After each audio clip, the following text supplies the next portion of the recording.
We have not read the comics nor do we intend to, so this is not a review of Invincible as an adaptation. We are examining the show as a separate IP and the story it presents to us. Also, spoilers ahead for this show as well as for Sam Raimi's Spider-Man films. In a world with more TV shows than ever before, you might have noticed one in particular. A show that's made quite a bit of noise in 2021. A show called Interchangeable. No, Inconsequential. No, Intellectual? No, that's not right either. Invincible? Yes, Invincible. With all the hype for Invincible, I don't doubt those of you who have clicked on have watched it. But there's a chance you might have missed something. A seemingly small but important detail nonetheless. A secret darker than Omni-Man's true origins. Like Omni-Man's disdain for humanity, this secret hides in plain sight, and like Omni-Man, the fans will gaslight you about it. The secret is...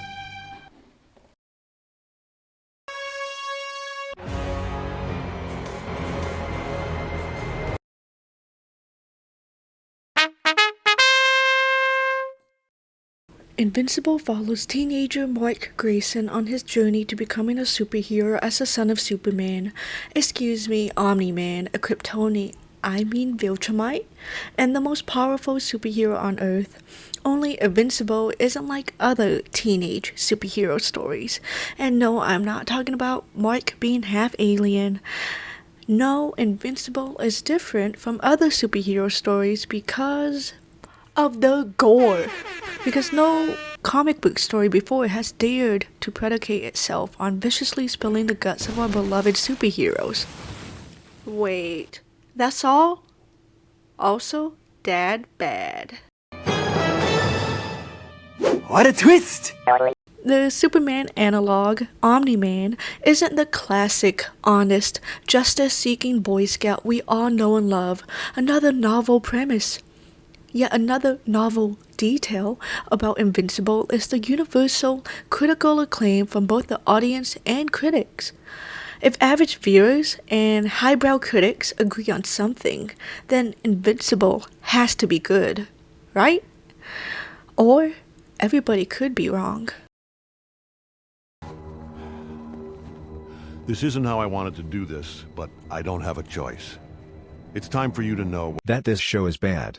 Before you start swinging your executioner's axe, here's out. What Invincible has going for its premise, besides subversion, is setting up our protagonist's internal conflict. He must define what kind of hero and person he wants to be, whether he becomes more like his godlike father or his human mother. And it would have been intriguing to focus on how an upper middle class boy who's the son of the most powerful man starts off as arrogant in his abilities and what he knows about the world, as he transitions into independence and a position of power. In the process of being humbled by his experiences as a superhero and a human, his definition of heroism slowly changes from a glorified hobby that he gets into because his dad is also a superhero to a responsibility that becomes a higher purpose. One of his struggles would be reconciling the widening schism between his parents' philosophies on heroism, as well as handling the pressure of being the son of the world's most powerful and beloved superhero. His mother's efforts to remind him of his humanity would be counteracted by Omni-Man's attempts to perniciously wedge beliefs of superiority between him and his humanity. He would also see how other superheroes his age handle their obligations, while he remains grounded by his interactions with his friends from his civilian life, and thus Mark subsequently becomes more selfless, refusing to be corrupted by his powers and eventually defying what his father expects from him. This would have been nice if it actually happened, for a story in which world building isn't a strong aspect, and no, quirky villains don't count. Invincible depends even more on compelling character struggle and relationship dynamics. However, the show fails to explore either in any meaningful way.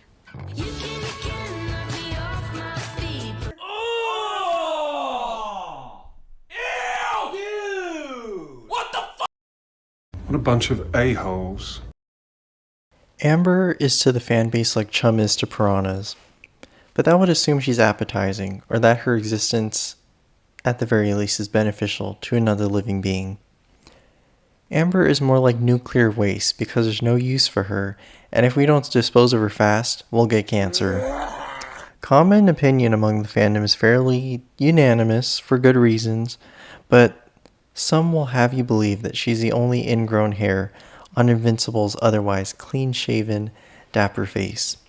Even if she were to hypothetically be taken out of this equation, Invincible is still a bad show. Amber isn't even the worst problem that the show has, it's Mark. Now before you get outraged like Omni-Man when Mark said he didn't want to kill humans, let me explain. I'm not saying Amber is less bad, I'm saying she's merely a symptom of the show's directionless handling of characters. What is that? I'll tell you what that is. Not our problem. 20 minutes later. This is my home, and I won't let you destroy it. I changed a lot. Mark Grayson is our protagonist, certainly in the capacity that we spend the most time with him and we follow him throughout the show.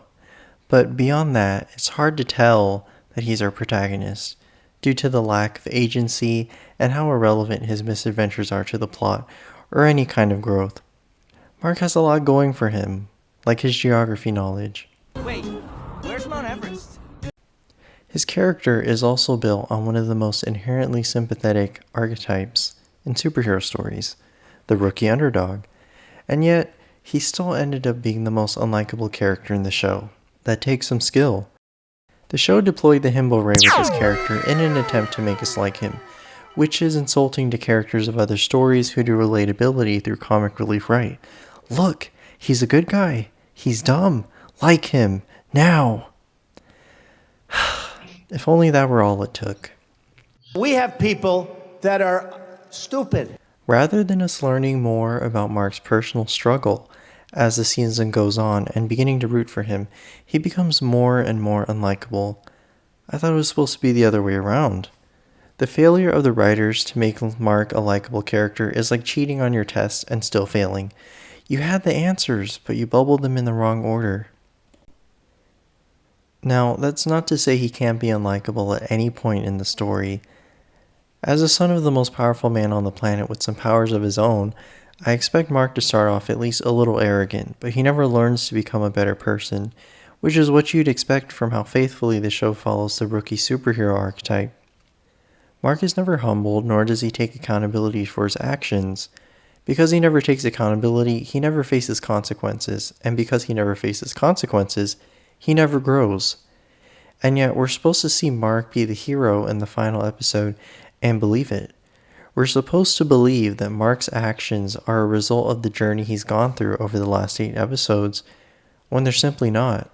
In the first 2 episodes, the show attempts to give Mark a motivation to be a superhero, which is to emulate his father.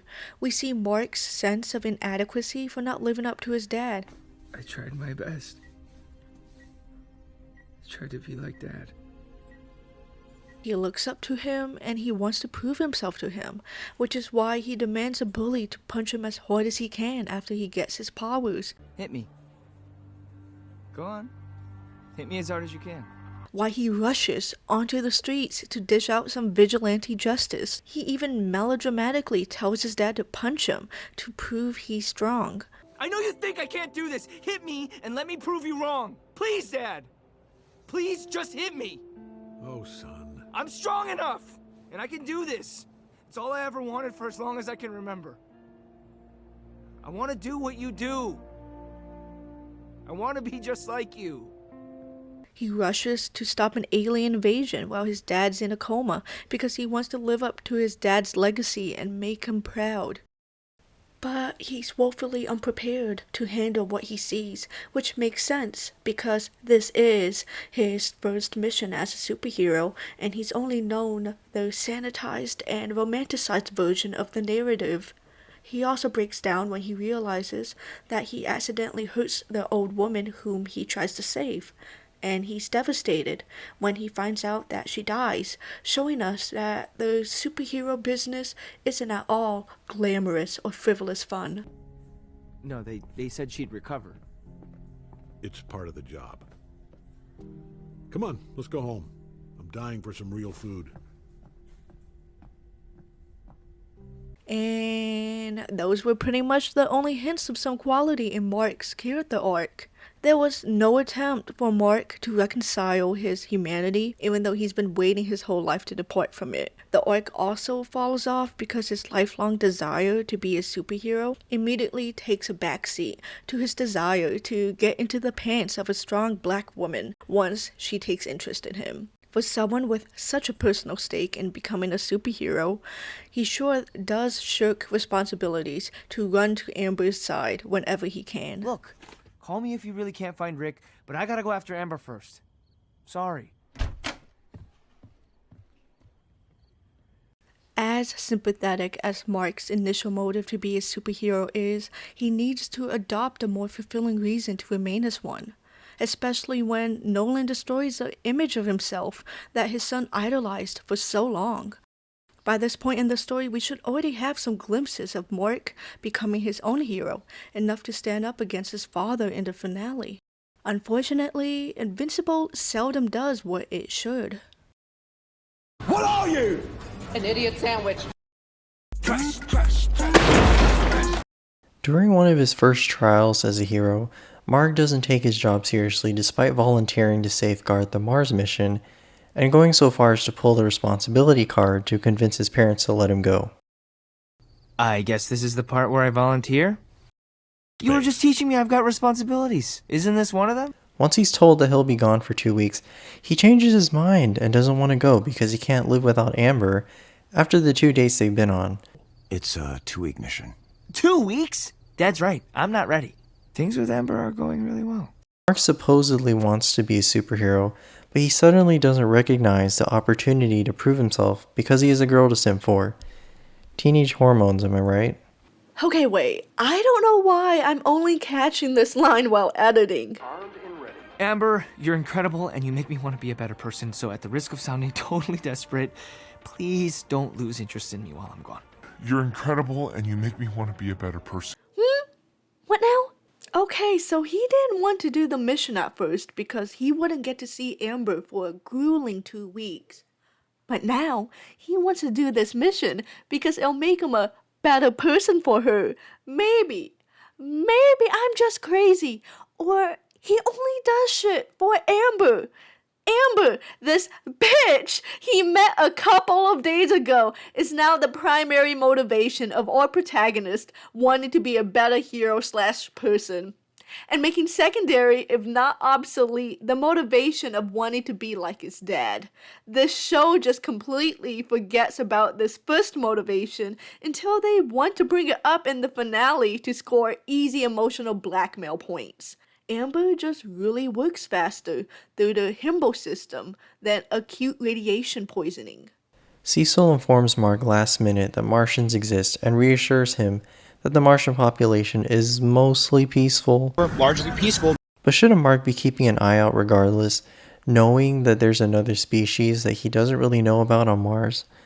The writers expect us to think about it as hard as Mark does, and he sleeps on the job because it's just so boring. The only thing keeping him awake is drooling over pics of Amber on his phone, and when his phone dies, he just can't stay up. You sad, sad boy. There are so many things in life to live for, and Amber's not one of them. Mark's actions, or inaction I should say, results in one of the astronauts being infected by alien squids, which proceed to wipe out the Martians. My hero. It's of course understandable that Mark will make mistakes on his first mission, but it doesn't seem like he takes anything away from what happened. Like learning the weight of his responsibilities as a superhero. Does he feel bad that the mission spiraled so far out of control? No, he's more concerned about his personal image and the hassle of keeping an eye on these astronauts? I was sent to protect some of my fellow Earthmen on a mission to your lovely planet, and if they don't get back in one piece, I'm really gonna look like a dick.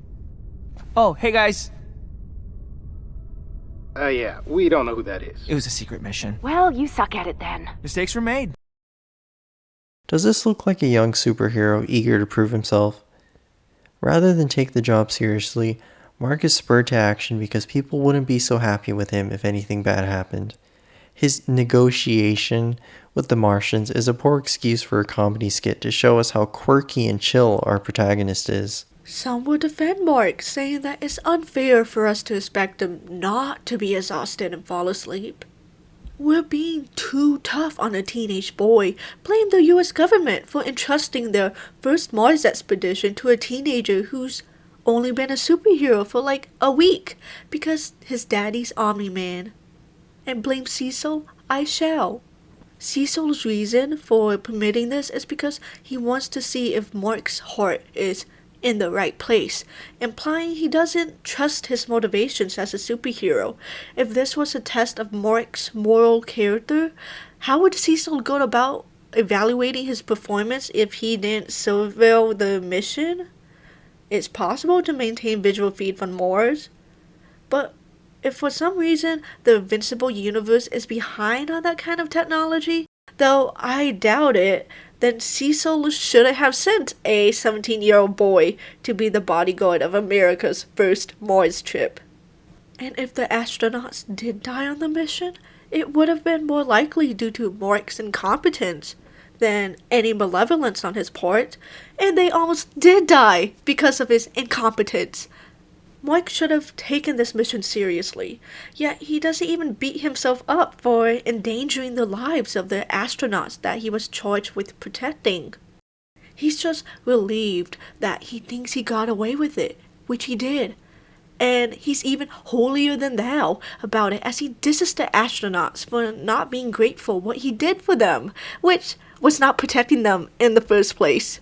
Oh, but I did actually help people. Not sure how grateful they were, but whatever.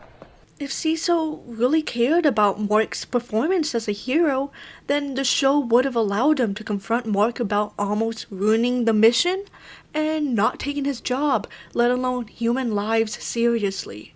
But we don't even get a reaction from Cecil about what he thought about Mark's mission performance, even though that was Cecil's whole motivation in letting Mark do the mission in the first place.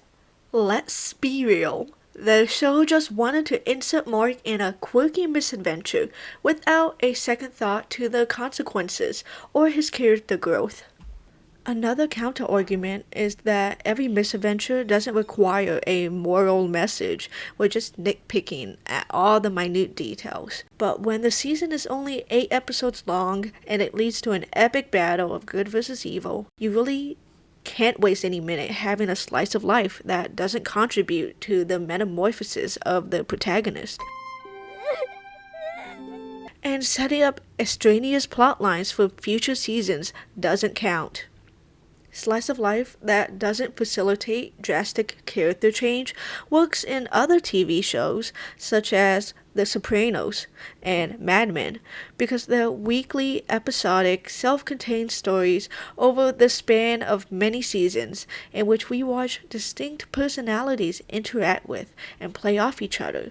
There are also commentary on how it's extremely difficult, almost impossible, for people to change even when their flaws are costing them.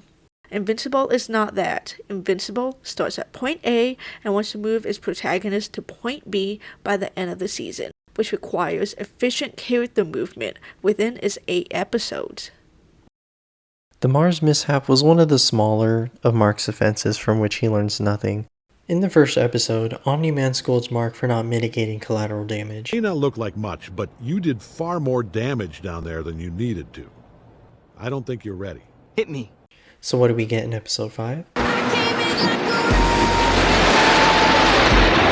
Mark's carelessness results in collateral damage, specifically him wrecking an apartment complex. He hurls Furry Girl so hard down the street that she crashes through the corner of the building, wrecking the foundation and destabilizing the building so much that the stories above it slide down.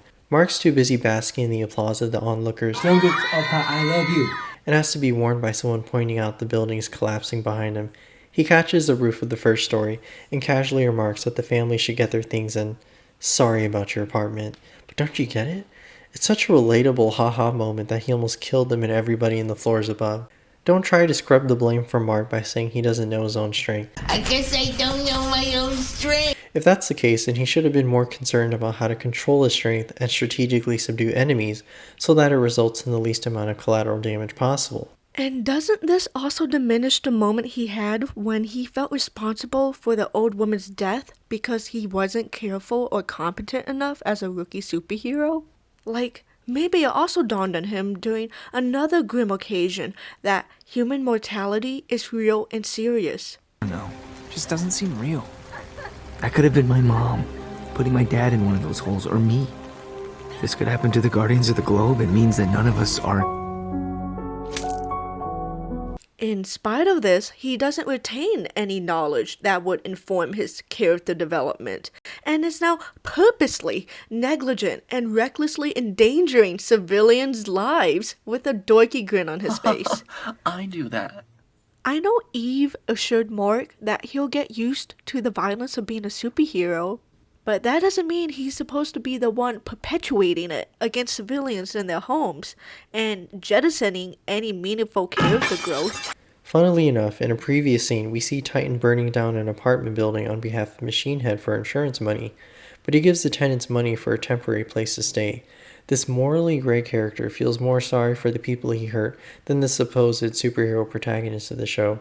Was this supposed to intentionally juxtapose how Mark and Titan treat their jobs and set up how Mark became more caring by helping Titan out? But that doesn't even pay off because Mark doesn't care about Titan and his community because he doesn't think twice about them after he gets beat up on their behalf. He also feels like he can pick and choose what heroics to partake in. This comes up in episode 5 when Titan approaches him and asks for help as a civilian living in the inner city. Mark disregards this as a waste of time because his powers are better applied to big fights and world-ending situations, not little people problems. Although it makes him look arrogant initially, it's not unbelievable. In fact, it's the only thing consistent about him. Titan calls Mark out for being a privileged, sheltered suburban boy and shows him the real-life issues that his community faces. Good for Mark that he was moved enough to want to help out now, but he doesn't get his slice of humble pie. He does get a mace to resign with him though. I wanted to call to attention the odd characterization of Mark in the scene when he discusses what he should do with his parents.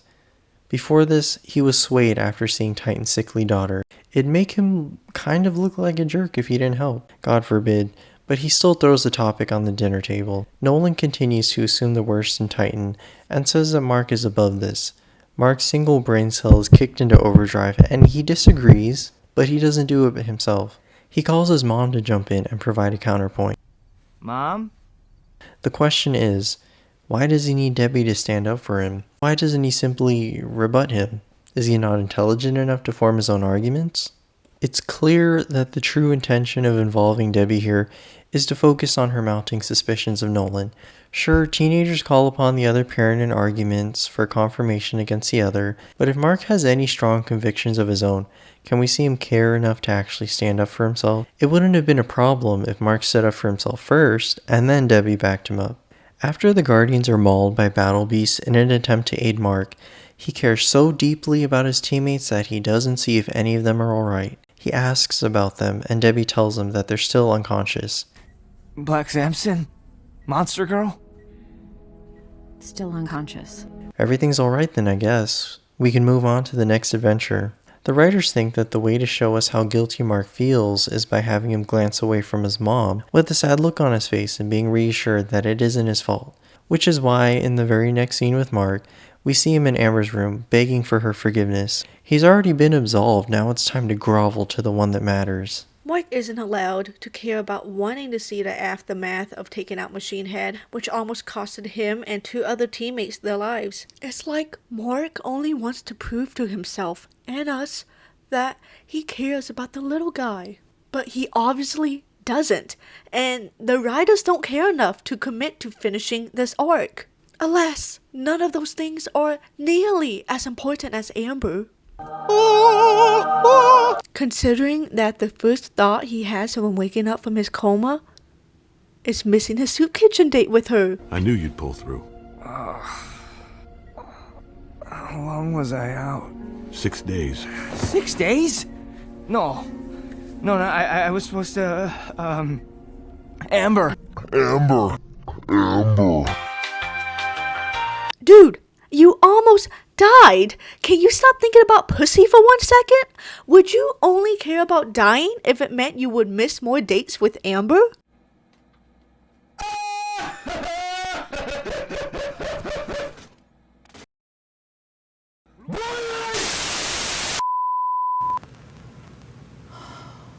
Breathe.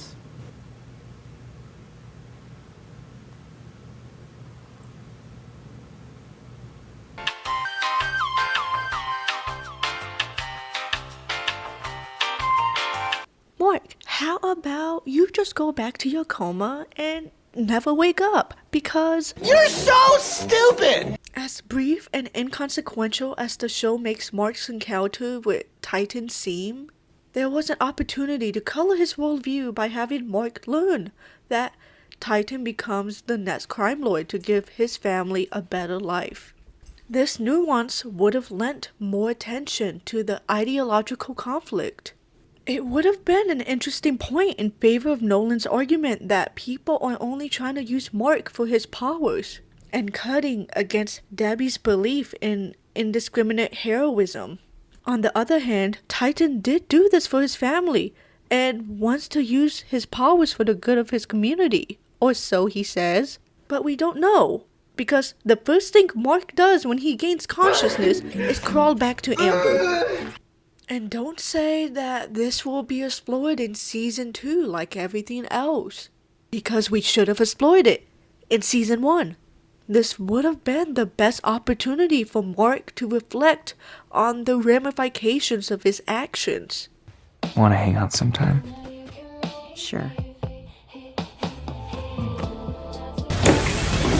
Especially in a political setting that he's unfamiliar with, that being a superhero isn't as clear-cut as he thought it was, and have the growth that gets him closer to being the hero that the show wants him to be in the finale. In order for Mark's belief in humanity to be genuine, he must confront and come to terms with the shortcomings of mankind, all of the messy and dirty parts of it, and understand the value of human individuality and agency.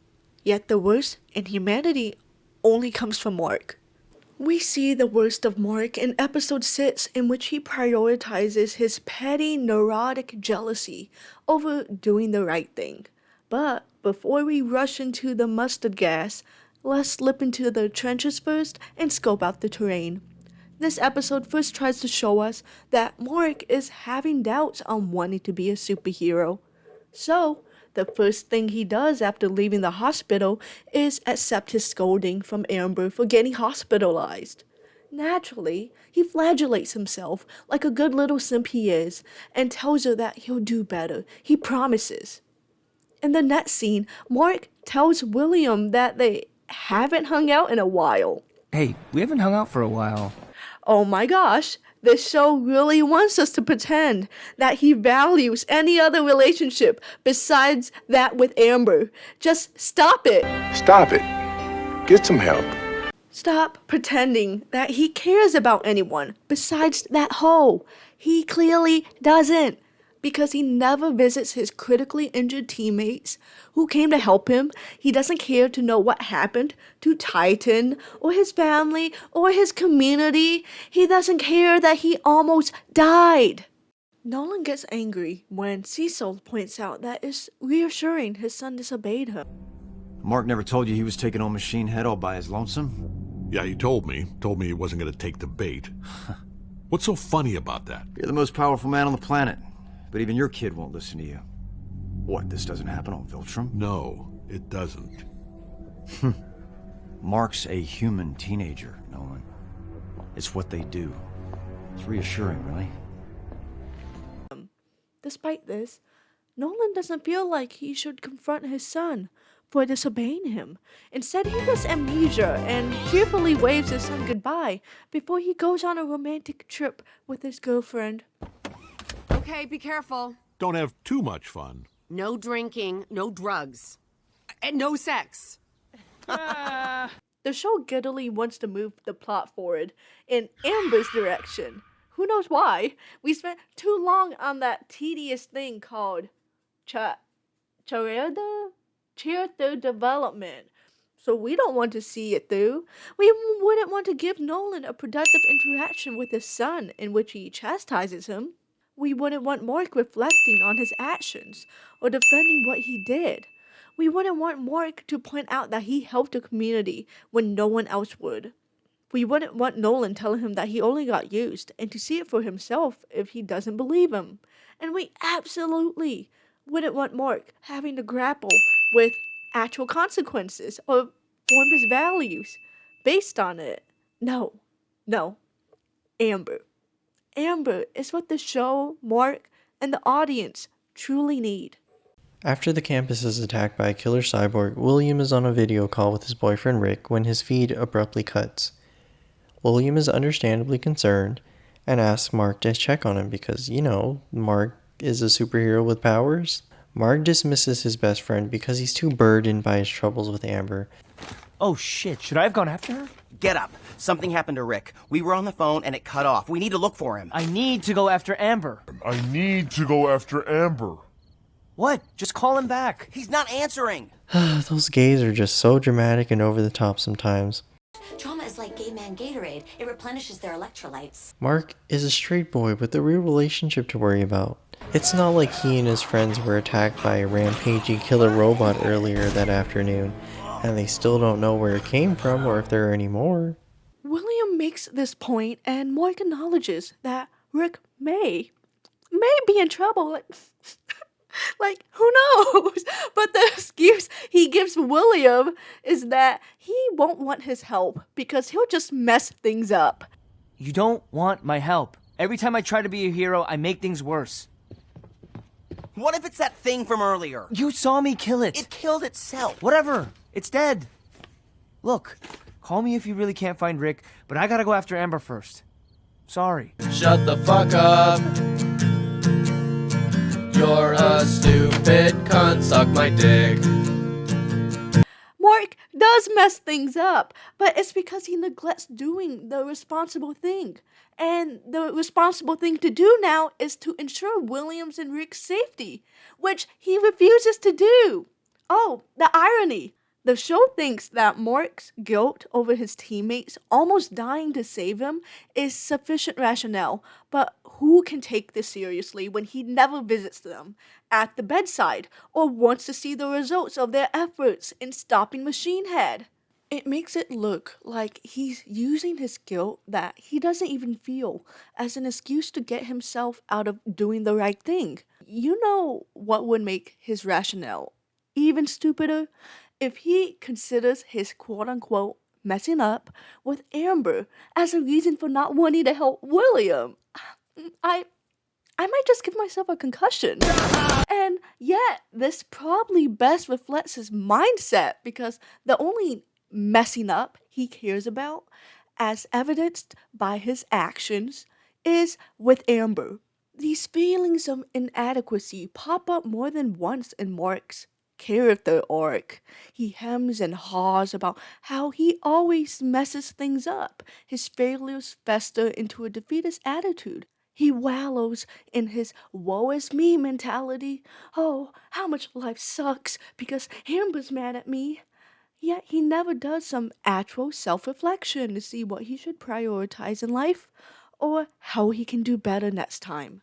Mark, in all his prudence and empathy, abandons William, so William is forced to investigate his boyfriend's disappearance by himself so that Mark can hunt Amber down and police her.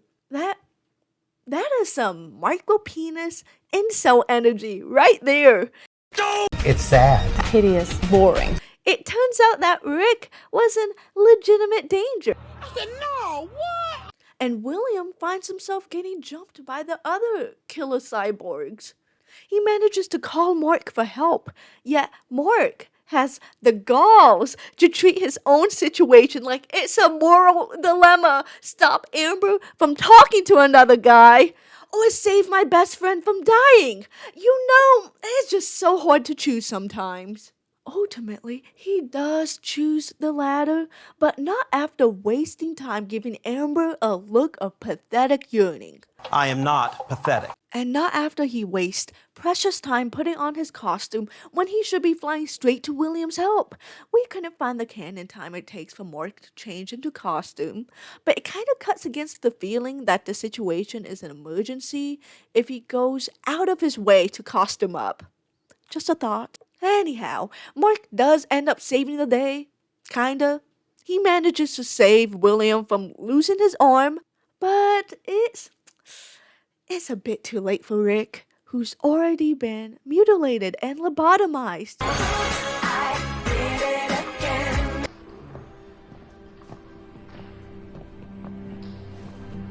Sorry about your boyfriend, man. We still on for COD this Friday?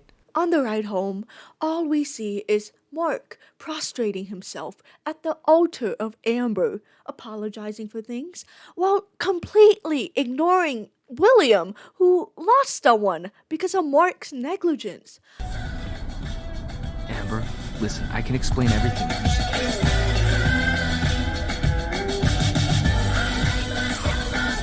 William points out that Mark could have prevented this tragedy.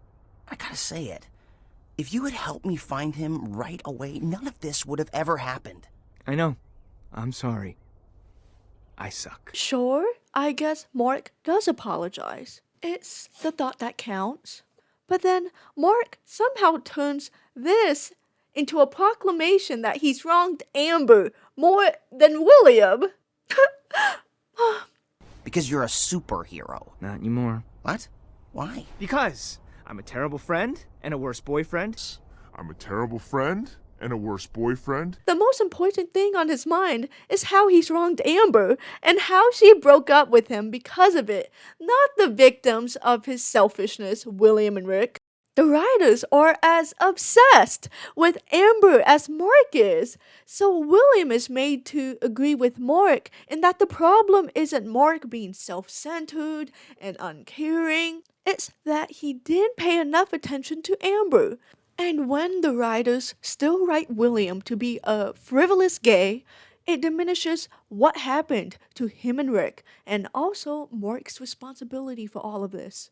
Even when the plot warps William to appease Mark, he says something Mark doesn't like, so Mark storms off to find someone else who might coddle him. I'm such a screw-up. Okay, stop. Enough with the sulking, you big baby. What? You can fly. You're invulnerable. Your dad's the greatest superhero on Earth, and your mom loves and cares about you. You just need to study, and you can pull up your grades. But you were a terrible boyfriend to Amber, and you got what you deserved. Sorry, not sorry.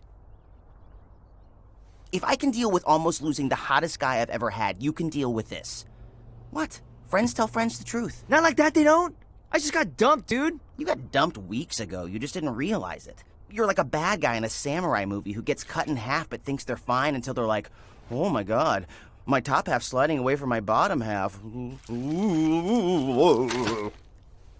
I love you, man, but I need someone else to talk to. Mark reevaluating whether being a superhero is healthy for him is because he just wants to fix it with Amber. Don't be fooled by all the time not spent connecting his previous misadventures into a cohesive character arc. Oh, you think that he now realizes he's neglected his friendship with William and wants to take a break from being a superhero to live a normal life? He doesn't give two craps about William later on in this episode, and his motivation for going with him to the university is, guess who? It's a really hard one. I'll give you a couple seconds to make your best guess. Who's that Pokemon? It's Amber. I feel gross. I'm taking a shower. When William shows Mark the university poster, Mark sees the silhouettes of a guy and a girl and immediately wants to go with him so he can have that with Amber. Please, William. I need this.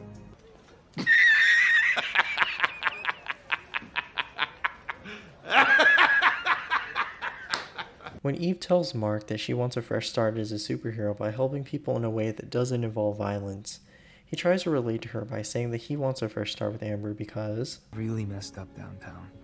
Black Samson and Monster Girl almost died because of me. Mark, can you be a bit more specific on how you messed up? You didn't know that the Guardians would be called to save your ass. Are you saying that you messed up by helping Titan, but never confronted him for using you?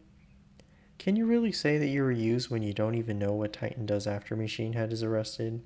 All Titan does is bail on Mark while he's bloodied and crippled because he prioritizes his family over him. He's not missing Meatloaf Night for this loser. Are you saying that you messed up because you dove headfirst into a fight that was out of your league? But if said mess up resulted in deposing a crime boss that has been destroying a community, wouldn't a real hero see the good in what they did? Sure, Mark can feel guilty about how his actions indirectly led to harming his teammates, but like I said before, the show doesn't spend time fleshing out Mark's feelings on what happened, or any of the implications of what happened, so his guilt feels shallow. And Mark trying to relate to Eve in this way doesn't even make sense. Eve saying that she still wants to be a superhero, but help people in a different way. Mark saying that he doesn't want to be a superhero anymore, and even says later on in this episode that he doesn't want to help with his powers. You don't want my help. Every time I try to be a hero, I make things worse. Just seems like he's in denial about his true motivation. Amber! But it's okay, it's deep, because both Eve and Mark rethink and subvert the stereotypical superhero lifestyle because other superheroes in other stories never had any doubts about wanting to be one. You are dying. You want to die. Charles Tony. You are everything I ever wanted in a son. This is everything I ever wanted in a life. But I've got responsibilities, Van. And I have to go now. Now, I'm not saying that Mark is supposed to be a flawless hero who never makes any mistakes. We don't tolerate that on this channel. Of course he'll make mistakes because he's a dumb hormonal teenager, but he should at least face consequences for his actions. How are we supposed to take him seriously as a superhero when he doesn't even care about his own friend's life? Mark dismissing William's pleas for help because Amber might be thoughting it up is so much worse than the show portrayed it to be. In the finale, Mark lets Amber back into his life despite all the good it's done for him. I'm sorry, Mark fans, but your boy is a simp supreme. Mark should have realized that his obsession with Amber isn't healthy if it meant nearly sacrificing innocent lives in the pursuit of what pitched to 10 in his spandex. He should have been guilt-ridden and questioned his worth as not only a superhero, but as a good person. Ultimately, the relevance and consequences of Mark's misadventures are pushed to next season, so Mark doesn't have to actively think about the repercussions of his own actions in the present, but rather when he's forced to confront them next season. The mark of a real hero. In the season finale, the writers try to emotionally manipulate us into liking Mark by having him suddenly proclaim about defending humanity and making a martyr of himself against his father. It's totally incongruous with the guy who not 2 episodes earlier was about as sorry for ignoring his friend to simp for Amber as I was when I ate the last brownie. Nevertheless, the Invincible season finale review from The Vulture asserts, Mark Grayson was never going to turn his back on humanity, and when his father asks him to do that so they can conquer Earth, Mark responds by doing everything he can to stop him. Excuse me? How on earth can you say so confidently that Mark was never going to turn his back on humanity? Is it because we just have to assume he's the good guy since he's our protagonist after all, despite us never seeing Mark really care about others in his personal and superhero life? Despite the fact that Mark acts like a sociopath right before his confrontation with Omni-Man because he's too busy throwing a pity party for himself after Amber breaks up with him. Oh my god, I haven't figured out anything. I don't know who I am, who I'm supposed to be. While Mark is trying to get Eve to validate how he feels, they see an explosion in the sky, which could be an airliner exploding with people inside for all they know. They don't know, but it's concerning enough for Eve. Mark, on the other hand, I'll tell you what that is. Not our problem anymore. And there you go, folks. That's our hero with the invincible spirit. We should check in with Cecil. Forget it. I'm done with all that. So are you. That's not why I came out here. You came out here to get away from Rex and all that superhero bullshit. Rex had nothing to do with this. I came out here because I needed to start over, but that doesn't mean ignoring the world when it needs me. The world was fine before I came along. It'll be fine without my help. Better, probably. I get that you're feeling shitty because Amber dumped you, but trust me, you'll feel worse if you sit here and do nothing when you could save lives. I doubt it. Fine, but I'm going. Mark is done with the superhero life because Amber broke up with him. He may be right in saying that breaking up with Rex is Eve's only reason for quitting. Even though she denies this, it's pretty clear on the show that it's at least what instigated it, because she doesn't want to work with Rex and Kate. But then she rediscovers her passion for helping people after working in the soup kitchen for a couple of hours.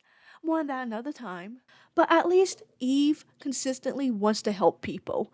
And here, Mark is projecting his shitty attitude onto Eve so that he can feel better about himself for quitting.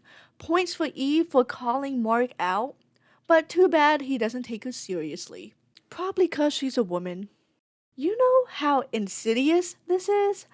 Any motivation for being a superhero is undermined because Mark is too emo that his girlfriend broke up with him. He's fine with the implication that not caring may result in people getting hurt and dying. But that wouldn't make him feel as bad as Amber breaking up with him. Somehow, this volatile teenager then transforms into a righteous hero whose heart bleeds for the everyday man. And he preaches about the value of the pilot's life. Killed him! Now or in 50 years when he's old, what difference does it make? What difference? He'd have a life! The writing's so disingenuous and manipulative. You might say that it's to be expected of Mark to have the sads that his girlfriend broke up with him, and he said all those heartless things in the heat of the moment. But then he only catches up with Eve to say, Took you long enough. I'm not here to help, just here to make sure you don't get hurt. Well, then you shouldn't have come. Jesus, Mark, you sound just like An incel. So he only rushes to Eve's side to white knight for her. M'lady. And not because he cares about other people. His caring only depends on his immediate emotional state. If he's sad on that particular day, tough luck to whomever needs to be saved. No, he didn't mean it. He's just trying to hide how much he wants to help people by patronizing Eve on how she'll need him to defend her, even though she has reality-breaking superpowers. Look, how much he cares about people in his fight with Omni-Man. But that doesn't make sense. He's never cared about people before. The purpose of big fights in the finale is to challenge the protagonist, to see the culmination of our hero's hard work and values be put to the ultimate test, and to reveal their true nature. Not to emotionally deceive us and fabricate moral character at the last minute. We have to take Mark at face value when he says that he doesn't care about helping people. I get that you're feeling shitty because Amber dumped you, but trust me, you'll feel worse if you sit here and do nothing when you could save lives. I doubt it. It does fit with his character after all. We don't see him ruminating on what Eve tells him after she leaves. We don't see him beating himself up and asking what's wrong with him for obsessing about himself and his own petty woes. He doesn't get the chance to properly handle his shit because, oh shit, the finale! We need to talk. Time to get beat up by my dad so my character can be redeemed and the viewers will forget that I'm a bad person. The final fight is meant to juxtapose Mark and Nolan through their clashing ideologies. In order to oppose Nolan's zealous belief in the Viltrumites' inherent superiority, Mark's conviction about the value of human life needs to be just as powerful, but it ends up sounding empty because It was never established. While Nolan's ideology is devoid of empathy, Mark's character throughout the show was also devoid of empathy when it needed to be informed by it. However, the show never takes the time to teach Mark about empathy or having him relate to the common struggling man who lacks superpowers. The little moments you get in superhero stories like Superman's that shows him rescuing a ghost cat stuck in a tree, or Spider-Man's that shows him saving people from a burning building, or even Miles Morales' Spider-Man game that has him doing side quests to help the people in his neighborhood. They all may seem trite, but it does humanize them, and this is what Mark needed in order to be a believable hero. The review goes on to praise the latter half of the episode focused on the aftermath of the fight, which is about as weak as the argument that WAP is feminist. Detective Amber ready to help out on any tough cases that come up. puts it all together and rushes to Mark's side when he gets back home. No one can comprehend the trauma Mark has been through, but his friends know that he needs them by his side. Yes, because before, Amber knew he was a superhero before he told her, and got mad that he lied to her about being a superhero. But now, she knows he's actually a superhero after seeing him get throttled by his dad on TV. She accepts who he is, flinging himself into her arms and kissing him.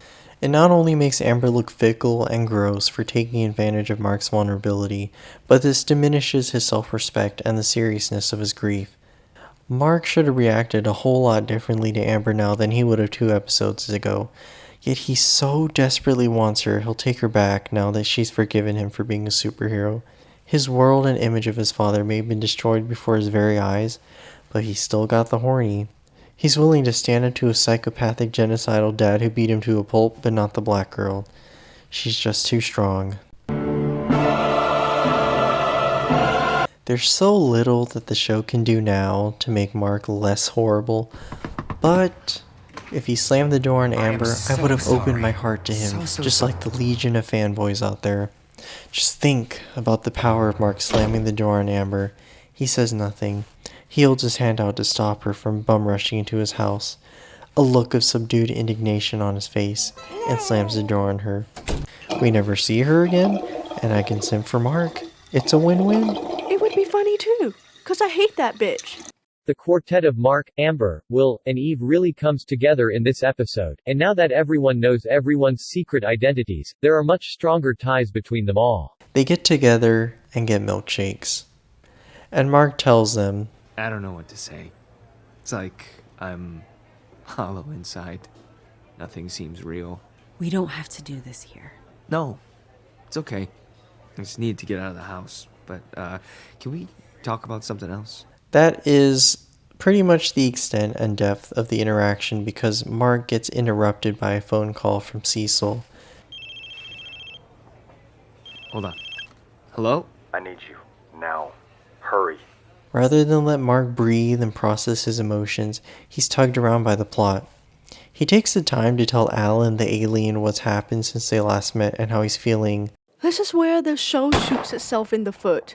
Without any solid foundation, it just keeps on going, keeping on more and more plot in an attempt to keep our short attention span fans entertained. The show doesn't promise to let Mark deal with his emotions or identity crisis next season.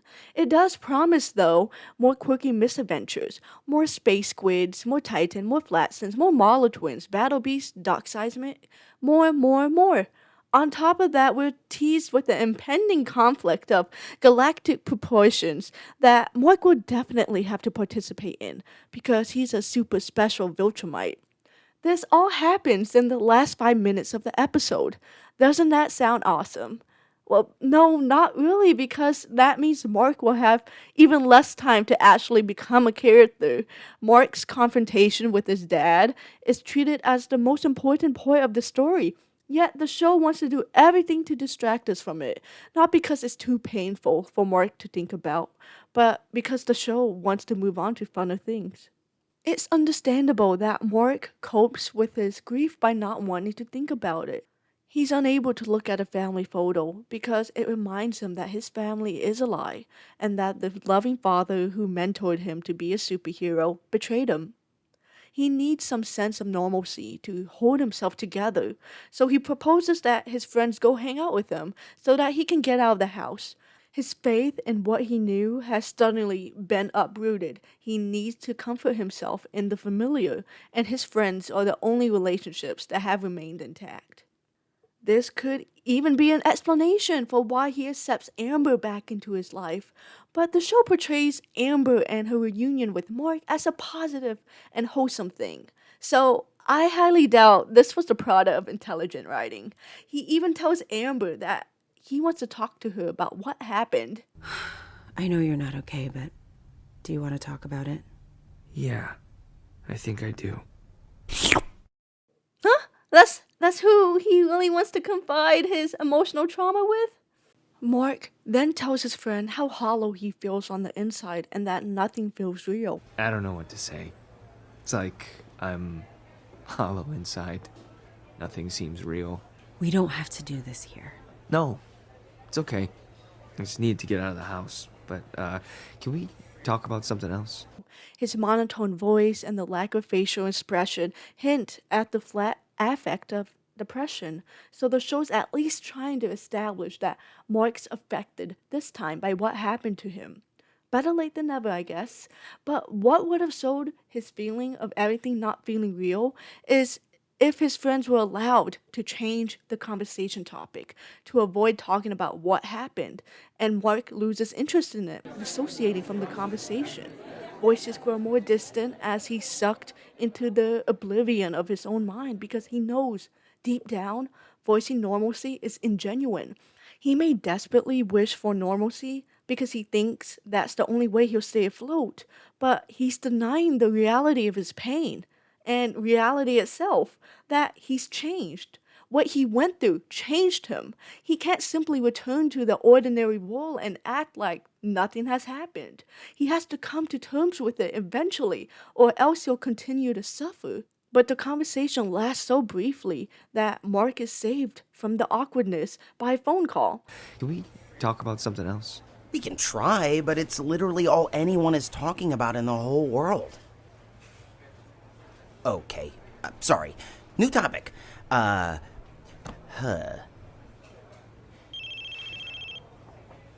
on.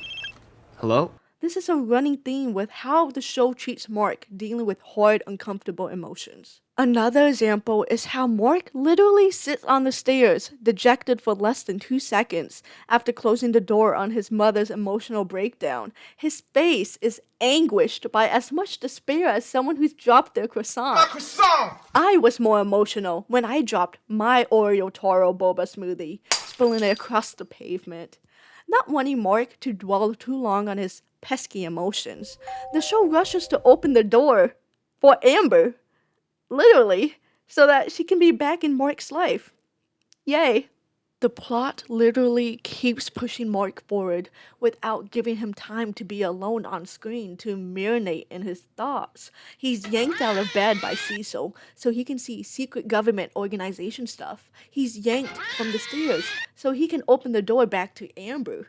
He's yanked from his conversation with his friends so he can learn about big plot stuff from Alan. The only time we see raw vulnerability is when he regains consciousness in the hospital bed, where he's bedbound, broken, and in slings. He can't bear to look at his mother or hear her tell him that she's proud of him. You're gonna be okay. You're safe now. It's all over.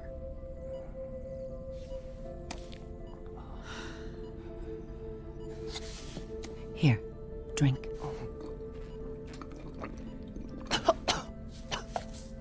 I'm so proud of you.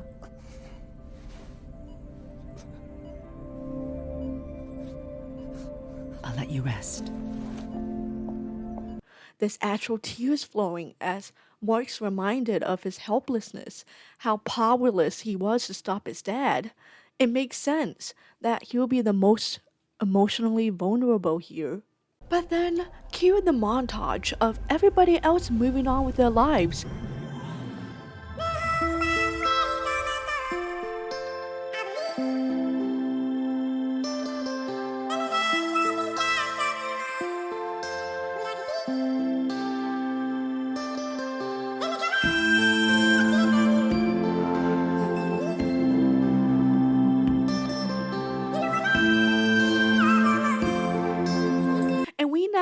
Mark fully gaining consciousness, and ta-da! Not a scratch on him. His face fixed itself, and all his teeth grew back. It's like he never got beat to death at all. The show just loves cheating Mark out of having to struggle with rehabilitation. He doesn't need physical therapy to help him gain back the strength to walk, even though that would have been the perfect opportunity to show his frustration or sense of helplessness and isolation. We're all suckers for not having super regeneration or plot armor. It could have been a chance for subtle subversion if the show had any self-awareness of how cheap it is for Mark to easily escape the consequences of injury. They could have taken advantage of that. Debbie could be supporting Mark during his physical therapy as he guides himself along the walking boards, but he collapses to the ground in tears.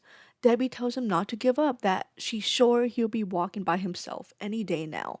And Mark can angrily say that he knows he'll make a full recovery. He's a Viltrumite after all, and he's angry at that very fact.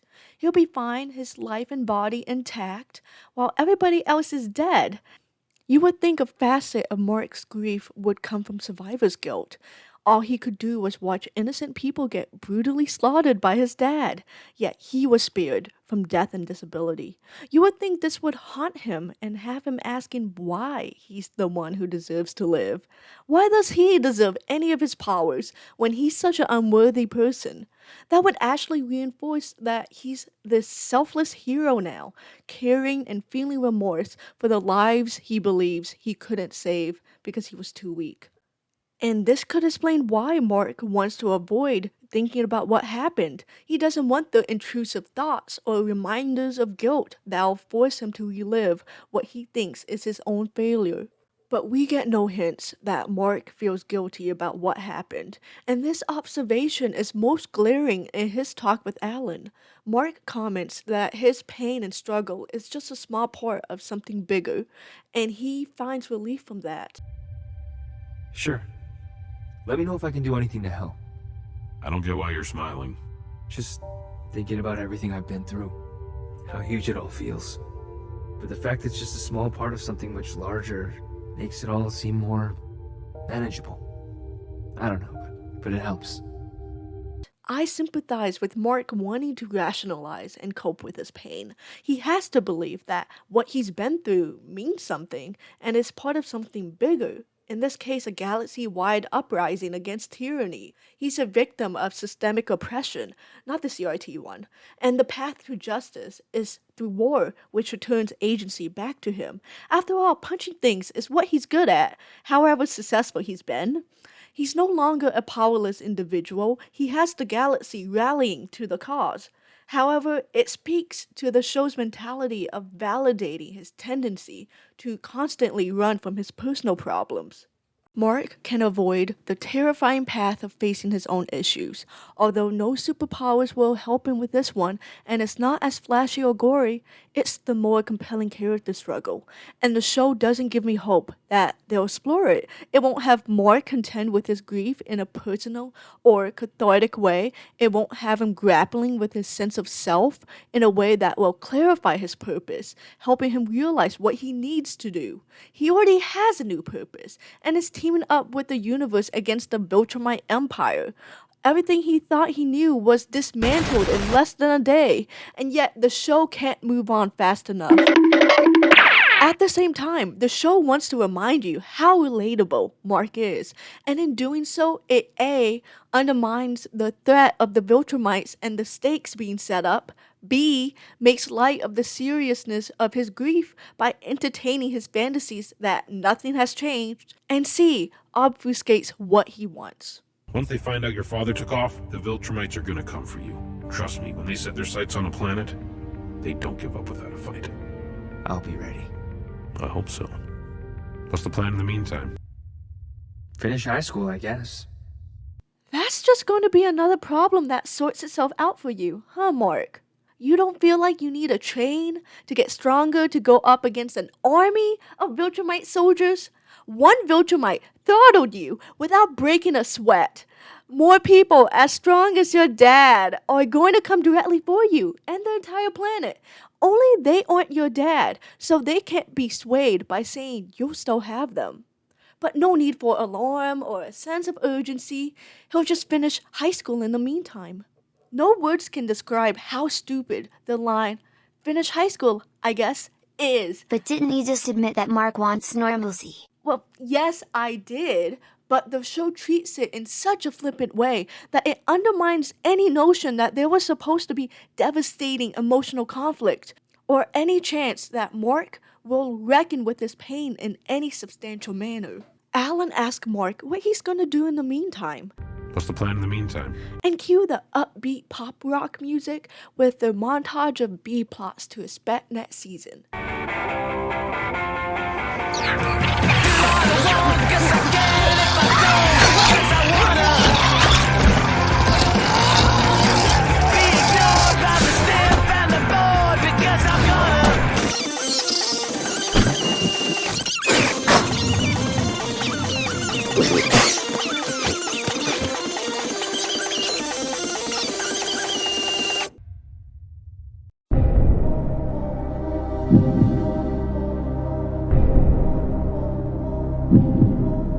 Finish high school, I guess.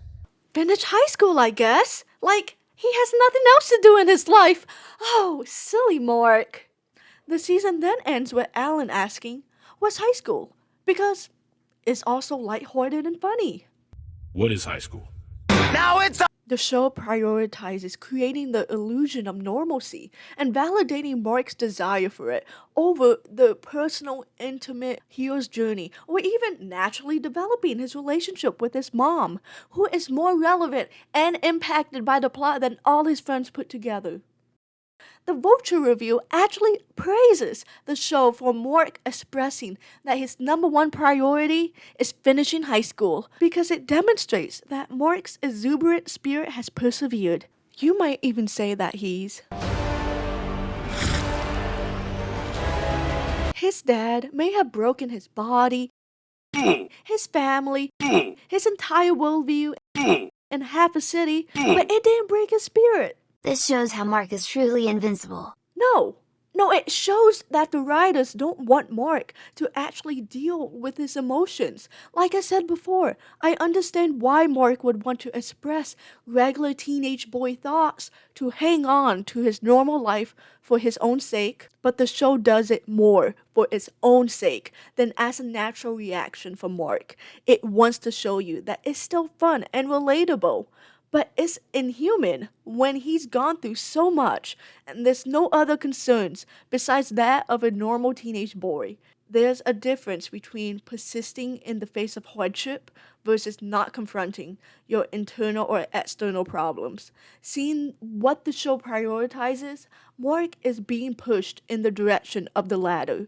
Praising Mark's spirit for being invincible glosses over this gaping hole in the story. It's like putting a band-aid on a bullet wound. If Mark was the hero the show wants us to believe he was, if he cares so deeply about people's lives, he would be scrambling to try to warn everyone and figure out how to protect the planet. But instead, he goes from passionately caring about the values of human life to dismissing the impending threat on humanity because finishing high school is a much higher priority, and he can totally take on a legion of Viltrumites because his fight with his dad went so well. Mark is just as confused as I am on what he wants. Before the big fight, he's indifferent to the point of cruelty about the possibility of people getting hurt because of his inaction. Being a superhero is what caused Amber to break up with him, so being a superhero isn't worth it anymore. Then big fight happens and now he's crying for the lives of others because he now cares about doing the right thing. Afterwards, he's unsure whether he wants to be a superhero, which makes sense. He needs time to put himself together after he's been through unimaginable atrocities. Even though he's reluctant to resume being a superhero, he'll be there when the world needs him, which is why he cares more about going to high school than preparing for the threat of a Viltrumite attack. You see how discombobulated this is? Mark has no clear vision of himself, and neither does the show understand what it wants to be. The big fight matters so much, but it doesn't really in the grand scheme that the show has planned. We're supposed to take Mark seriously, but at the same time we're not. If you're going to abruptly inflate your stakes, at the very least, have your characters react accordingly. But nah, that unstoppable genocidal alien invasion will be a bridge we cross when we get there. Mark doesn't need to train, he'll just keep trying and miraculously get better at some point. And we'll totally explore how Mark deals with his grief in a meaningful way, because a season of bad writing equals setup for the next season. And now that Mark is entangled in a galactic conspiracy, we'll totally have more time and incentive to develop him. Sure, the writers had 20 minutes to wrap things up for season 1, but they wasted so much of it, while so little of it was actually about exploring Mark's character. You can't expect me to have faith that the writers will invest in character writing when their track record has been so shoddy. To them, Mark is simply a rag doll being dragged along by the plot train that stops occasionally at the relatability station. Sure, maybe they'll realize that they neglected his character and try to salvage it next season. I'll acknowledge that if that happens, it might happen, but I won't hold my breath. And there you have it, folks. Wake up from your dogmatic slumber. Mark is bad. There, I say it. He's the worst part of the show. If you guys made it to the end, your spirit is truly... I know y'all love Mark, but that boy needs to be held accountable for his actions, without Amber always being his scapegoat. And also, Amber's uprightness in the script, so don't get riled up that we didn't rip into her as much. We'll get to her first thing next time. My soul just can't take the editing anymore, and this project has been in the works for what feels like years, probably has been years, and there's 50 more pages of script. Who knows when season 2 is going to come out, but I just want to be done with this and get it out. Frollo felt a twinge of fear for his immortal soul. What must I do? Become a titty streamer. What? If you thought this review was good, wait until part 2, like how we're supposed to wait for Invincible to get good in season 2. Oh, no comeback? You burnt! Please feel free to recommend a better microphone that doesn't capture me smacking my lips, sniffling, or taking a nasally breath in between every line. Editing those frames out as well as messing up every line during recording was painful. Let's just start with our names. Hi, ladies. I'm Frack. Shit. If I sound congested, it's because my mortal coil is perpetually cursed with allergies. Don't be too ableist about it, please. I really do hate my voice. Our criticism for the show doesn't come from a place of malice. Shocking, we know. Believe me when I say I didn't get any perverse satisfaction from taking this show apart. We really enjoy writing and narrative storytelling, so a review analysis video like this has always been a passion project of ours. When we were writing the script over the summer, the trendy show that everybody thought was the best thing since sliced bread was Invincible. We basically finished the script. But then we had classes and work and procrastinated on line recording and video editing, neglecting our child, and let the Adobe monthly subscription bleed our pockets like alimony checks and child support. But for our New Year's resolution, we resolved ourselves to get this video over with so we can put all the pain Invincible caused us behind us and not let our suffering be in vain. We know we're quite late to the topic, but better late than never to bring balance to the universe with a counterpoint. Really throw a wrench at the unbridled Invincible praise train, and if you still disagree after watching our video, that's alright. Everybody's entitled to their opinion. We really hope that we changed a couple of minds, but please feel free to discuss what you think in the comments below, and subscribe to see how we'll trash your hopes and dreams next. Sorry, I mean your favorite show.